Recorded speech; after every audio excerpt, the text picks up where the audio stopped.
Hello, it is Ryan, and we could all use an extra bright spot in our day, couldn't we? Just to make up for things like sitting in traffic, doing the dishes, counting your steps, all the mundane stuff. That is why I'm such a big fan of Chumba Casino. Chumba Casino has all your favorite social casino-style games that you can play for free anytime, anywhere with daily bonuses. That should brighten your day a little.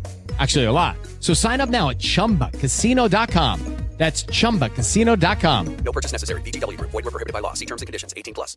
How would you like a 15% discount to my daily email, the stack of stuff, the show notes, discounts to the conference, all of that? All you need to do is text the word show to 33777. You'll get the annual subscription with a 15% discount to my daily email. You'll get the stack of stuff, the links to the show notes, discounts to the conference, and so much more.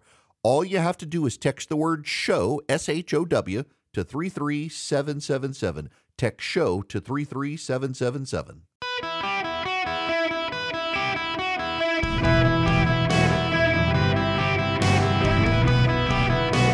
Welcome to the Eric Erickson Show podcast, Hour 3. Hello, America. It's Eric Erickson here, the third hour of the show today. The phone number, 877-973-7425, should you wish to be on the program. Happy to have you. Please, you'll do me a huge favor. If you will text data to 33777, the word data, to 33777 and pre-order my new book, You Shall Be as Gods. You can the pre-order started yesterday. You make me look good to the publisher, so I get to write another book after this one. Not that I want to, but I'm sure inevitably I'll write another book. You know the book that I want to write? How we've forgotten so much of the important stuff. We've just we've gone brain dead as a people. For example, low taxes work to stimulate business. Having a two-parent nuclear household is the best way to raise kids. Judging people by their character instead of their color is actually a smart thing to do. It's remarkable how much we as a society have forgotten. Oh, and also that in biology, there are males and females. There aren't actually other genders. Things like that should be the next book. See, I Told You So Again, except not by Rush Limbaugh.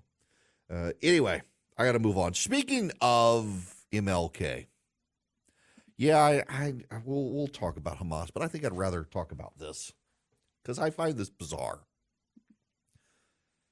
Martin Luther King Jr. was a man. He was not a god. He's not a saint. Martin Luther King Jr. was a man. He was a flawed man. He was a man prone to the vices of men. He had an affair. He flirted with communists and Marxists. He was not a perfect person. And I think most people know these things. He was spied on by the FBI. It was very ironic on Martin Luther King Jr. Day yesterday. The FBI put out a social media post praising Martin Luther King Jr. Never mind, they spied on him and tried to frame him and blackmail him, and they treated him horribly. But here's the thing about Martin Luther King Jr.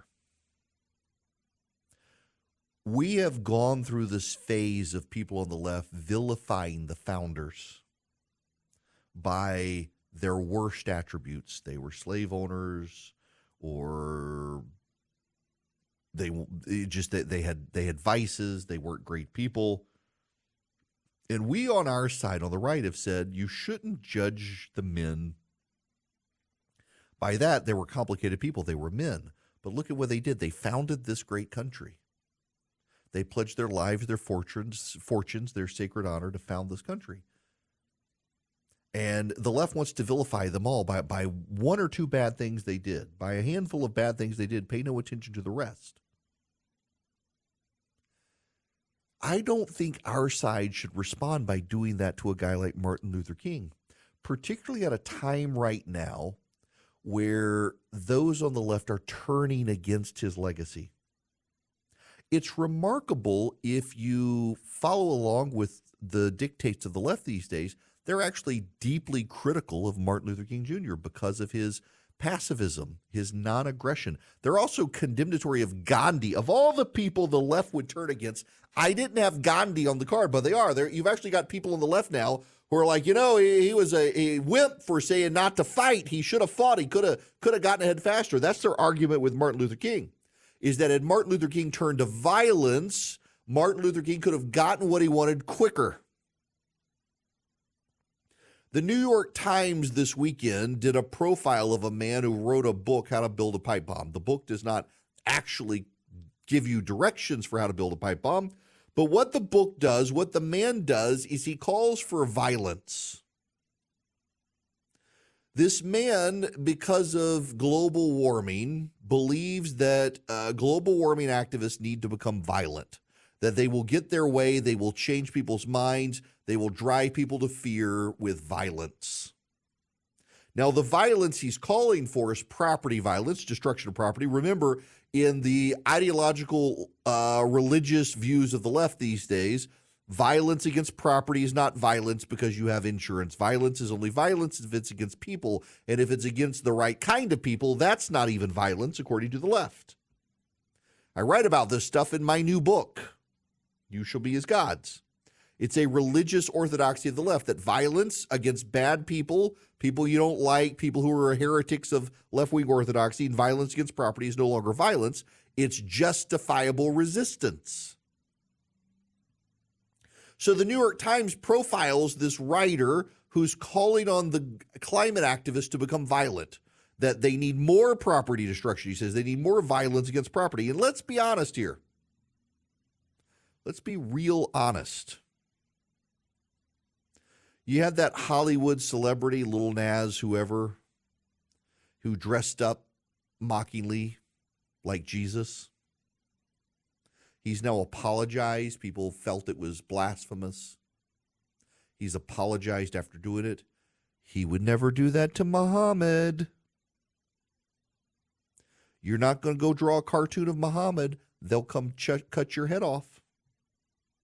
You know it's true. All the brave souls who will mock Jesus Christ would never do it to Muhammad because they're not actually brave, they're chickens. Jesus is low-hanging fruit. His followers believe in turning the other cheek. Muhammad's believe in chopping off your head. Hello, Charlie Hebdo, which will now not do parodies of Muhammad. Why? Because their original staff all died. So the new staff's like, yep, we're not going to do anything about Islam anymore. That's where the climate change activists who believe in violence are coming from. It works so well with the Muslims. Nobody mocks Muhammad. We should blow stuff up. And then we'll get people to suddenly move on climate change because they won't want their property destroyed. And the guy's like, yeah, this may lead to violence against people, but yeah, if it does, we'll have to readdress, and maybe that's not a bad thing. So you have the left now vilifying Martin Luther King Jr. Martin Luther King Jr. said that we should judge people by the content of their character, not the color of their skin. And the new modern intersectionalists are like, no, we should judge people by the color of their skin. And those who are non-white, who have more melanin, we should elevate them in society because the people without the melanin, they're the bad guys. They're the villains in the story, and they should be treated as villains. They can be our allies, but only if they give us what we want. So along come right-wing reactionists like Charlie Kirk. And they've decided that now is the perfect time to attack the legacy of Martin Luther King Jr.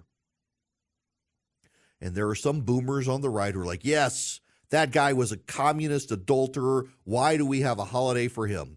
You have a holiday for Martin Luther King Jr. because he took a bullet for the idea that all men are actually created equal. I don't know if you know this or not, but the man was assassinated because he believed in peaceful resistance to agitate for all men being created equal, for this country living up to its founding ideals. And you want to vilify this guy? You're no better than the left doing that to people like George Washington and Thomas Jefferson and Theodore Roosevelt, taking a statue down. You've condemned them for doing that to the founders, and now you want to do it to a guy like Martin Luther King Jr. at a time the left is turning against him. It seems like a better time to embrace his ideals, acknowledge the flaws. He flirted with communism and Marxism. He was an adulterer. He did some things that were not good, but he took a bullet for the ideas of the founders of this country, that all men are created equal. He advocated nonviolence at a time the left is calling for violence. But there's more to it than that as well.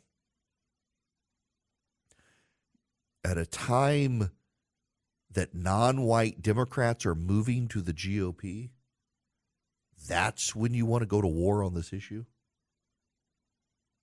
What a stupid thing to do. You have a growing number of non-white Americans who are turning to the political party that Martin Luther King Jr. belonged to. He was a Republican. They're moving away from the white woke liberals to the GOP. And now you've decided to go to war against Martin Luther King Jr.? A man who urged Americans to judge each other by the content of their character, not the color of their skin. You want to go to war with that guy because you think he's been too lionized? That's exactly what the left did. The moral of the story here is that when you respond to the left with the behaviors of the left, you're not really providing Americans an alternative. You're allowing the left to control you. This is like the idea of forgiveness. I know people, I may be related to people who have a hard time letting stuff go, who have a hard time forgiving. Even Martin Luther King talked about Christ on the cross, said, "Forgive them, Father, they know not what they do." These people weren't coming to him saying, "Hey, I'm sorry I offended you in this way. I'm sorry I put that crown of thorns on your head. I'm sorry I put the nail in your wrist to stick you on the cross. I'm sorry for X, Y, and Z." Christ didn't wait for the apology. He just said, "Forgive them." Martin Luther King Jr. took that message of forgiveness, that we need reconciliation in this country with a powerful brand of forgiveness and a call to what our founding ideals were, that we are a country created by God where all men are created equal, black and white, other colors, male and female. We hold these truths to be self-evident, that all men are created equal. They are endowed by their Creator with certain inalienable rights. Among these, life, liberty, and the pursuit of happiness. That's what Martin Luther King Jr. was calling us to. At a time the left is calling people to violence, at a time the left is calling people to judge each other by their color, you want to go to war with Martin Luther King Jr.'s legacy and say it was overblown? The man was flawed, and I think most everyone knows it. But to reciprocate to the left and do what they do, to behave as they behave, gets you absolutely nothing. You know, you don't provide an alternative or a contrast to the left to become just like the left. Where they are X and you are negative X, you could be Y instead. Offer a completely different vision of the country instead of the same vision as the left, just in opposites. It's just dumb to try to do this, particularly at a time so many non-white Americans are flirting with the GOP. You might as well, you're trotting out your inner racist. Hey, let's vilify the guy who took a bullet for the founding ideals of the country. Yes, that's a real smart strategy. People are idiots, y'all. People are stupid. The reactionary right is no different from the left, and they're not really able to persuade people to be on the right because they're reactionary. You want to persuade people to be on the right, persuade them with a positive vision of the country that shows why the left is wrong, why we shouldn't judge people by the one bad thing they've done, why we should recognize people are flawed and complicated, but in history, the flawed and complicated person can rise to the precipice and lead because he was able to transcend his flaws and do something good. You know, my favorite MLK speech isn't his "I Have a Dream" speech. It's his street sweeper speech. It really speaks to me. I find it to be just one of the most powerful speeches. He said at this church, if a man is called to be a street sweeper, he should sweep streets even as a Michelangelo painted or a Beethoven composed music or a Shakespeare wrote poetry. He should sweep streets so well that all the hosts of heaven and earth will pause to say, here lived a great street sweeper who did his job well. If you can't be a tree, be a bush, but be the best bush you can be. Now, the left and the reactionary right would say, oh, yeah, he was a street sweeper who swept streets well. But do you know he donated to this political group you hate? You should stop praising that street sweeper. He was bad because of this one thing he did. We all are sinners, including Martin Luther King Jr. But he took a bullet for America's founding ideals. You can recognize he's flawed, but to try to discredit him as the left is discrediting those people you like, that's just no better than the left. It's not a competing vision. It's just doing what they do, and we on our side should actually do differently. Step into the world of power, loyalty, and luck. I'm going to make him an offer he can't refuse. With family, cannolis, and spins mean everything. Now, you want to get mixed up in the family business. Introducing The Godfather at ChumbaCasino.com. Test your luck in the shadowy world of The Godfather slot. Someday, I will call upon you to do a service for me. Play The Godfather now at ChumbaCasino.com. Welcome to the family. VGW Group. No purchase necessary. Void where prohibited by law. See terms and conditions. 18+. Welcome back. Let's check in on the phones here. Arthur's got a comment about MLK. Welcome, Arthur. How are you? Hey, good. My comment is about what they're saying Martin Luther King should have or could have done differently. Mm-hmm. And I always laugh when I hear somebody say that, because who knows how it would have turned out, right? Mm-hmm. It's like you hear people saying we shouldn't have dropped the bombs on Japan. Well, what shape would Japan be in today if we had not of? So nobody knows what would have happened had he taken a different course. Yeah, the whole woulda, shoulda, coulda game is silly. Trying to redefine his legacy as something else is I don't know. I got no time for it. Everybody fighting over what should have happened, would have happened, what we should have done differently. I mean, here's reality. Here's where we are. So how do you deal with it? As opposed to, hey, let's go attack the man now. Exactly. Yeah. And look at all the people he inspired. Yes, right? Exactly. So including that a lot of Republicans. Yeah, it's just the grifters are going to grift. Arthur, look, I appreciate it. Got to let you go there. Grifters going to grift. Try to find some grievance. So much of our society is grievance-based culture now. Everybody just it's a choice to hate, and it is a choice usually to be a victim. People want to feel like a victim. People want to hate. They've chosen. You can choose differently if you want.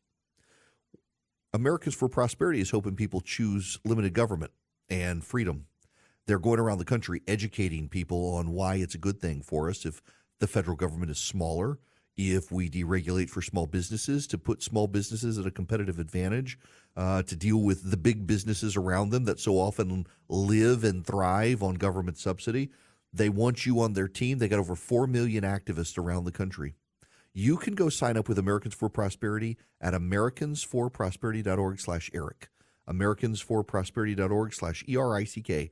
They'll teach you how to be an effective advocate for limited government, for free markets, for free people.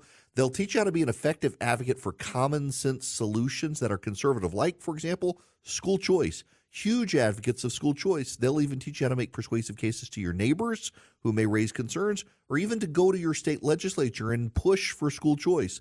Those of you in states where school choice is up this year in the state legislature, like here in Georgia, Americans for Prosperity would love to have you. They'll teach you to be an effective advocate for school choice. americansforprosperity.org/ERICK.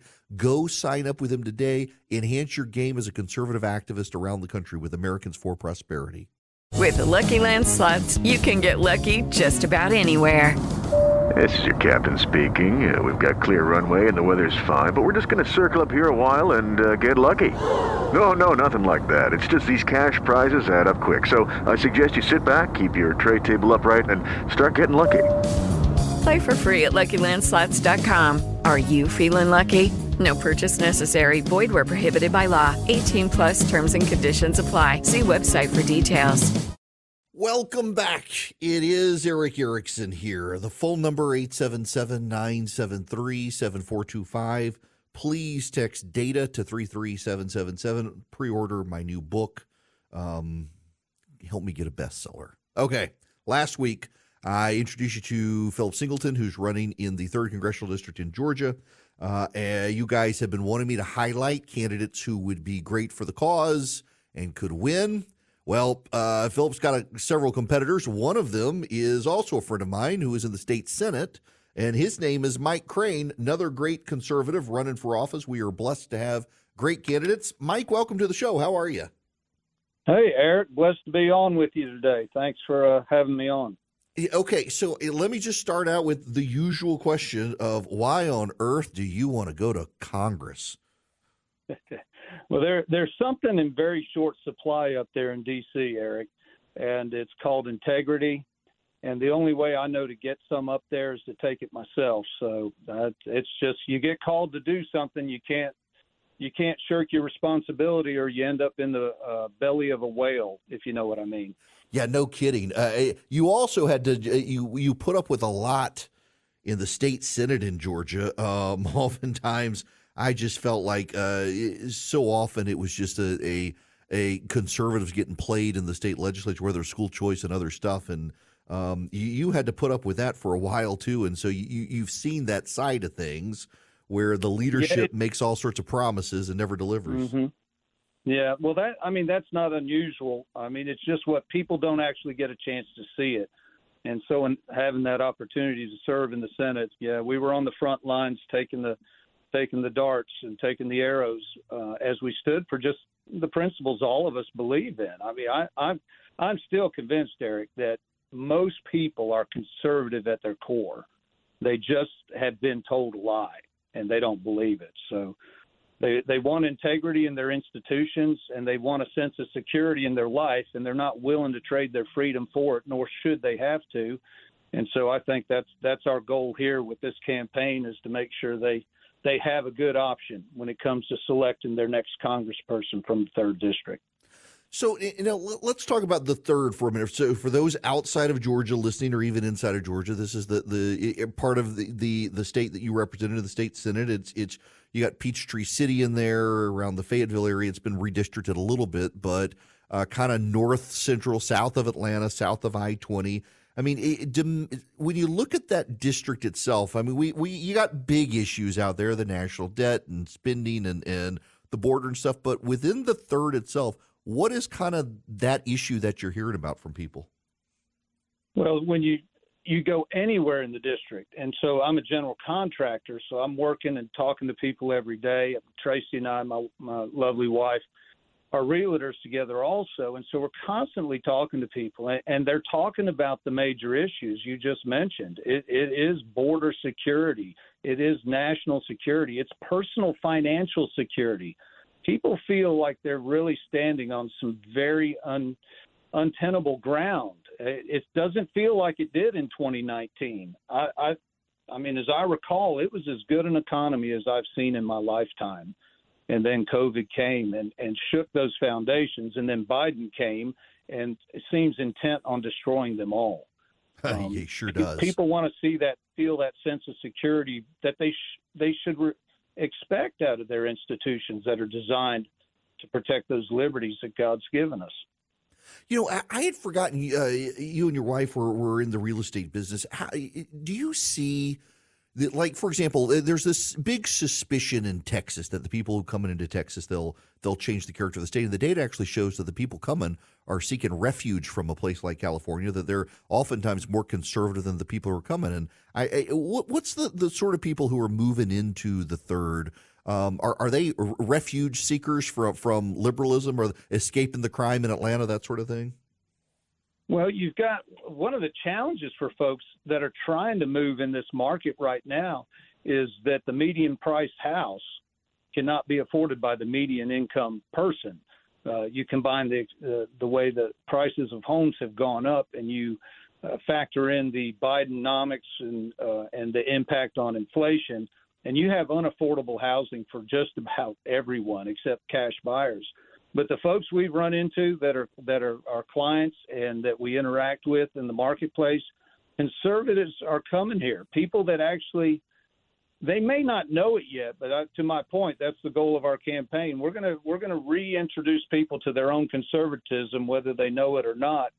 And I think people relate to that. They wouldn't have escaped those areas if they were not tuned in to knowing what was going on and was impacting them in a negative way. So they're coming here for a haven. They're coming here because the promise of a limited government at least seems feasible, certainly here in the 3rd District. We're arguably we say we're the most conservative district in the state. That is debatable, but we're in the top 2 or 3 for sure. Yeah, I think so. I just don't see a way for a Democrat to handle it. And this is why I want to highlight races like this, because, I mean, there may be somebody listening right now on my station in Salem, Oregon, and they're like, my gosh, I have no one good I can support. Well, here are some good candidates who actually can shape the future of the country. You win a district like the 3rd in Georgia, you may not represent people in Oregon, but you're certainly a conservative vote for them. You are a conservative vote in the state legislature. We talked about this a little bit. When you go to Washington, you're in a situation where we've got a conservative speaker. We've only got a 2 to 3 seat majority right now. So his hands are somewhat tied because of the moderate Republicans who constantly betray the conservatives in the House. And it just seems like all of leadership, and we've seen this with certain conservatives here in Georgia who go to Washington and suddenly they're flunkies for leadership and don't advance the goal. How do you, because you deal with this in the state legislature, kind of inoculate yourself from the lure of the leadership team that you have to give up your values if you want to be on?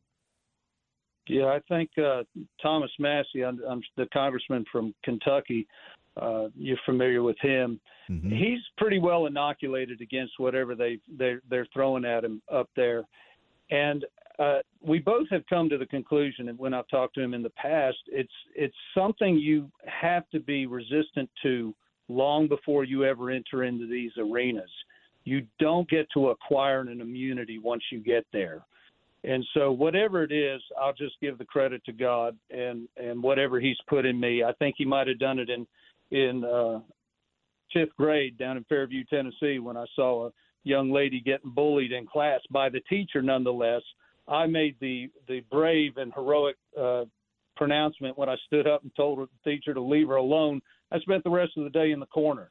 And so, leadership likes to kind of shift you to the corner, but there's much to be accomplished by having conservative voices that are resolute in these positions of responsibility. So we're going to put forward our best effort to make that a successful thing. The people of the 3rd District deserve a true conservative voice.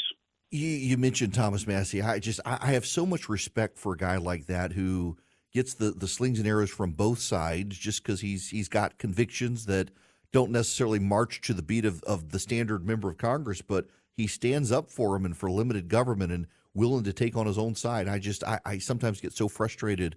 We get people up there who just they don't want to. They want to fight the Democrats, but they're never willing to actually hold their own side accountable. Or my buddy Chip Roy, for that matter, gets so much hate from his own side just for saying, guys, we got a border, we got to secure it, and the establishment just doesn't want to. Yeah, well, that's the opportunity we have, Eric, right now. So somewhere all around the nation, you were talking about folks in Oregon that don't have representation that represents them.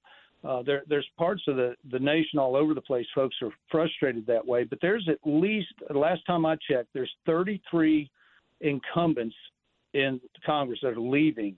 And so those are 33 opportunities to send great ambassadors of the conservative movement. I mean, true limited government, true personal responsibility, true security in the sense of good policy. And so we need to pick up a lot of those seats, and then that voting block is that much bigger. It's so Chip Roy has the firepower in a voting block that can help move this country in the right direction. I mean, if we're successful and we're able to serve, we're going to know we've done good things. If the debt clock's running in the other direction. Yeah, okay. I'm glad you said that, because that kind of gets to my next issue on the things you care about in Washington. It does not seem that either side is taking what's coming seriously. You had Mitch Daniels last week in the Washington Post write a piece that essentially said, guys, just bring on the crisis. We're clearly we don't care about it. We might as well get hit with it, so we have to deal with it. I'm deeply worried about not just interest rates causing the debt service payments to go up, but that neither the GOP nor the Democrats seem to actually take seriously the ticking time bomb that is the debt. It is probably the least thing that on people's front, they don't understand how big a ticking time bomb that is. I guess that's what I'm trying to get to. It is so significant. In just the last 7 years, the national debt, the national obligation we're putting on our grandchildren has increased $15 trillion. And those numbers are incomprehensible, and they just think they can continue to print money. We have got to institute discipline in our financial house so that we can protect the future. I mean, you know the founders well. You're well read in that arena. And they were duty bound not to saddle the following generation with any debt. And we should do our best to make sure that debt level is decreasing and no longer increasing. And there's ways to do it. And there's ways, and shrinking the federal government is a good beginning, but there's much more work to do. Yeah, definitely. You're right. Well, okay, so we're almost out of time here, and I want to give you a chance to plug your website. And how can people, if you're just tuning in, talking to Mike Crane, he's running for Congress, the 3rd Congressional District in Georgia. Don't let that dissuade you outside of Georgia. We win this seat, we get a good conservative in Congress who can help shape policy nationwide. So, Mike, how do people find out about your campaign? Well, we're building out all our website and all our social media right now, but you reach us at craneforcongress.com. And Crane spelled C-R-A-N-E, like the large mechanical device designed to lift very heavy loads. That's me.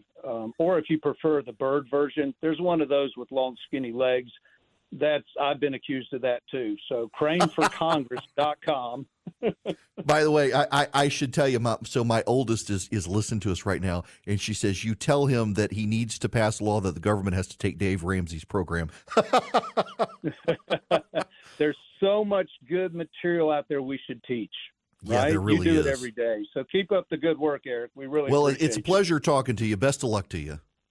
Thanks. Mike Crane, y'all, running for Congress. I introduced you to Philip Singleton last week. They're running against. They're both friends of mine. One was in the state house. One was in the state senate. And they'd be great conservatives in Congress. And we got to. You improve seats like this, or take. I had Dave McCormick on the other day. It doesn't matter if you're listening in Georgia or California or Oregon or wherever you start helping get these guys elected around the country, you're starting to put points on the board for the right. And I just feel like part of my job should be to introduce you to those candidates who are going to put points on the board for the right, move not just away from Democratic control, but also ensure conservative control. Doesn't matter if you got a bunch of Republicans, you don't have any conservatives. We got to have people on the right who are in the right to get there. Now, when we come back, if you're listening in Texas, I got a lot of listeners in Texas. They don't want you using your washing machine and dryer today because of the cold.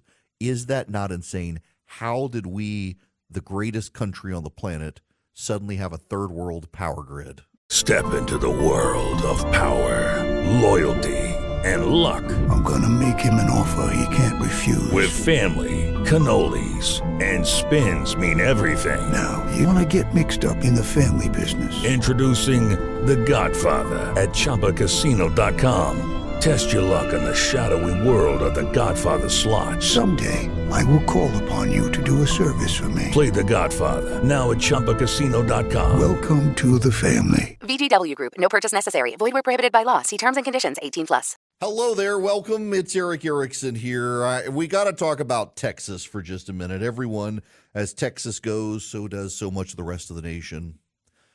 In Texas, their energy services and power companies are begging people not to use their washers and dryers because it's very cold in Texas. How do we, the greatest country ever, have a third world power grid? Are people just, have people settled? Because it seems like people are settling, like they're feeling like there's nothing they can do. And I got a sense that some of the resentment that we see that is tied, for example, into the rise of people like Donald Trump and others is a resentment that there are clear, obvious problems in the country, and our political leaders are telling us just deal with it. We're not going to make changes to them. How do you not build more nuclear power plants when you got a cold wave coming? This is not exactly an anomaly. It happened a few years ago too. And your solution is, well, we're going to tell people not to use their power. The move to Teslas, my apologies to those of you who have Teslas. You know, in parts of the country, they're breaking because of the cold weather. In Chicago, it was so cold in Chicago, it was impossible to charge them. You know, the batteries don't do well in cold weather. In Chicago, there's a news story in the Chicago Sun-Times about the mass number of people with electric cars, particularly Teslas, that were stranded because they took them to charging stations to charge, and the batteries couldn't heat to a point to even charge. People were stranded. How are we accepting this as a society? It's like the fentanyl deaths. We're now expecting people to walk around with Narcan just in case they see someone who might be overdosing, so you can give them a shot to save their life. How are we as a country accepting mass death from fentanyl and overdoses of drugs, the mass crime waves we're seeing, the homeless everywhere? You know, I had to go drop my car off to get the oil changed today. And I was walking, there's a homeless man walking down the street. And there were multiple black people in front of me, one of whom I know who's a prominent doctor in my town. Guy walks right past him. They're both a black homeless man, the black doctor walks right past him, sees me, comes straight to me and begs me for money. It's like, you didn't ask them. That guy's richer than me. How are we accepting the mass homeless, the unhousedness in the country? The power grid going out all the time, the food supply being screwed up. We have defined this level of, it's ridiculous to me. Talking about defining deviancy down, we're defining the state of the country down, and the politicians are expecting us to. That's why there's this undercurrent of resentment through the country, I think, because you and I all know it shouldn't have to be like this.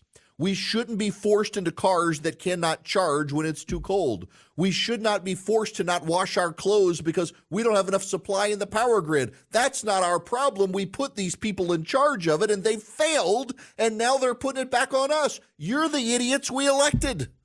Maybe ultimately it is on our side because we elected you people, but you people promised us to have solutions. The elite in this country, the political players in this country, they promised us they would fix this stuff. Instead, they made it worse. And it's bipartisan. It is bipartisan. The power grid in Texas, that state is overwhelmingly Republican. What do? They move to wind and solar. They don't have enough baseload power. They haven't built a nuclear power plant. It's Texas, for God's sakes. You should have multiple nuclear power plants, and you don't. Y'all, all of the problems are foreseeable. They're all foreseeable. We should have been able to plan for them. We elected people. They appointed bureaucrats, all of whom should see this stuff. And instead, they're telling us, well, it's not going to be as good tomorrow as it was yesterday. That's unacceptable. That is quintessentially not an American way of thinking. The American way of thinking is always that our best days are ahead of us. And instead, now Democrats and Republicans both are telling us to settle. That's the allure of Trump for so many people that I don't think the elite understand, is that he tells them you're not supposed to settle. Tomorrow's supposed to be better than today. And instead, we're told we're to settle for 80-year-old politicians running the country. we're told to settle for the bureaucrats controlling our lives, and that we should take 3 hours to wash our dishes with an appliance instead of an hour to wash our dishes. We got to settle. Our water heaters have to be replaced every 3 years because of the regulation. Y'all, this is unacceptable, and we need the politicians on the right to champion these issues, that we should not have to settle for this garbage. You should be able to wash your clothes when it's cold outside.